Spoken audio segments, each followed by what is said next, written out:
Tell me about your vision and all that you're doing.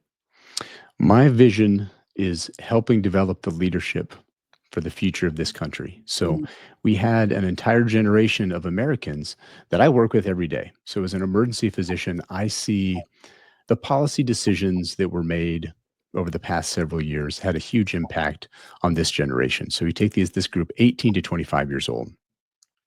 They were shut out of schools. They were shut out of churches.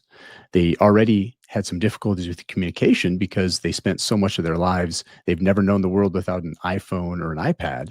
And then you take them and you shut them out completely during some very critical years in their development.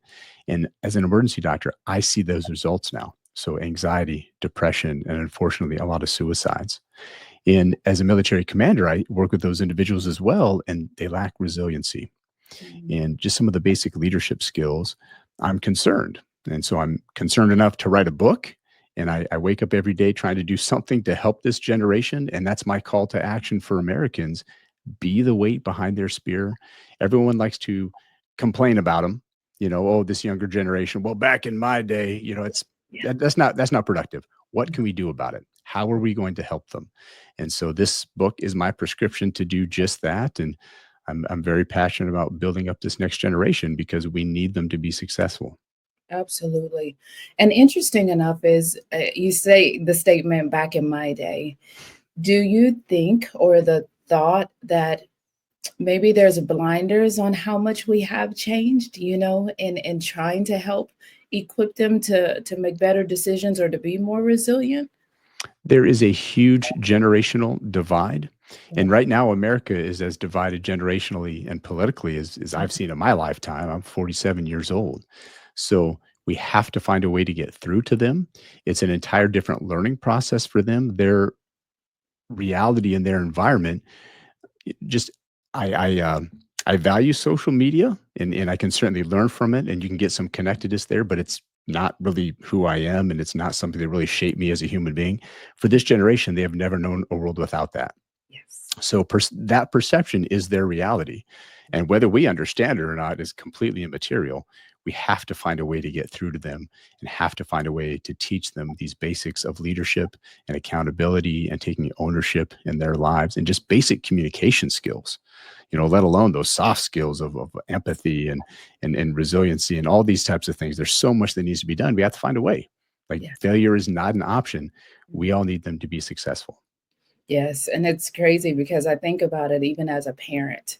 It's even just more challenging because like you said, they did not grow up without these items or these different technology things that could keep them more connected to the world in a not so good way and sometimes in a good way.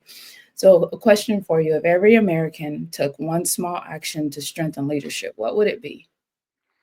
Just get involved and give to your community. That means something different to everyone. Not everyone can coach Little League T-ball. They don't have the patience for it. I did that. It was brutal. I coached soccer. Volunteer in your church, volunteer in your schools, go to your local animal shelter and help out with some animals that can be an emotional support animal for somebody else. But everybody has something to give. What you do every single day really matters. And that helps build the future of our country. So you're literally contributing to our national security, whether you realize it or not. It all starts off with your community right here, with the people around you, coaches, families, teachers, volunteers. All of that is critical. That's what sets America apart. And that's what people need to focus on. And I'm just blown away by what you said just to do in the community, which seems so easy and simple. And I never thought on that level. I'm thinking on a higher level of like get involved in, voting and all that. But you said things that are easy to do, in my opinion. If you go to church, just be involved. If you Yeah. have children, be involved. And I never really thought about that is a way of helping. And I love that. I truly love that because I'm thinking go big or go home. But Yeah. no, if you're already there, then be there, be present rather than being on your telephone or anything else. Become involved. And with that, share with us how that would impact on a level of where you are. Because I believe, just being a volunteer at church or volunteering in children's sports or anything is so easy because I think that way. How will it impact? So if you put it in even the most simple of terms, that's the community leaders, business leaders. Say you own a business, whether you have kids or not, this is still your problem because Mhm. these kids are all coming out into our community. They're looking for jobs out of high school, out of college. And when they lack some of these very basic communication skills and resiliency skills, like, we all suffer. And if you look at time as money, if you invest your time now into this, when they're younger and you coach and you volunteer and you get involved in churches and schools and you help develop them now, so when they come to you, they're ready to go. Yeah. Right now, I don't think when I talk with business leaders and having been a business leader myself and business owner, they're clearly not ready and there's a lot of work to do. And Mhm. so the earlier you get involved, because this is going to be your problem one way or another. So please get involved now. When it comes to the book, what's the most surprising insight you discovered while writing the book? For me, when I really sit back and I reflect on all the people that have been the weight behind my spear.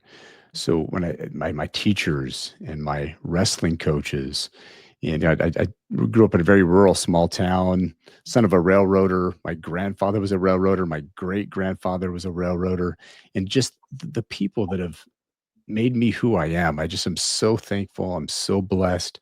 I thought that was all going to end in 2007. Mhm. And, you watch your life flash in front of your eyes. And so you come home and you're just a different person. My focus is different. Nobody cares Yeah. how big your house is. Nobody cares how much money you make. And nobody cares what kind of car you drive. Okay. None of that really matters. So it's about people. It's about what you can contribute for our future. Yeah. And for me, I've got 3 children. I'm doing my best. My wife and I, my wife Elsa, we're certainly not perfect, Mm. but just be involved. Yeah. And it's to a point for myself now. I leave my phone everywhere. Church, parks. You know what? If I'm with my children and my family, I'm just being present. And I think that right now I have so much control over just being present, watching your surroundings and enjoying that time and that moment with your family. So it's definitely that's where it starts for myself and most people that do have families. And I truly appreciate it. I don't want to take too much of your time, but I always have one favorite question. Please. What are the greatest joys of what you do? For me, saving a life in the emergency department. So you always got to separate that into professionally and Mhm. then like me personally. Yes. So when you save a life, you work so hard, and it's not, you hear about some of these physicians with God complexes, right? That's Yeah. just ridiculous. God is working through my hands. I have studied my tail off to put myself in a position where someone comes to me. uh, I can save a life if God will help me save that life. Sometimes I can't save everybody, and He's taking them somewhere else, and that's really hard to deal with as a physician when you work so hard. You can't save everybody, but every life you save really, it feels really good. It helps validate me and strengthens my faith. And then as personally, my children and my family, just seeing them grow up and be successful, and they make some mistakes and they learn from those mistakes. Just Yeah. watching them grow. My children I have a 14-year-old son and twin 12-year-olds, boy girl twins. If there's any parents of multiples out there, that's the greatest joy by a long shot, and that's our future. Thank you for being here today. I'm really happy that you tuned in to Vision Pros Live. I'm looking forward to seeing your reactions as these episodes continue to move forward. This is going to get more and more fun. We'll have more and more engagement as well. We'll invite people to participate in the show. And thank you for giving us your time and attention. Have an excellent time building out your vision and becoming a Vision Pro yourself.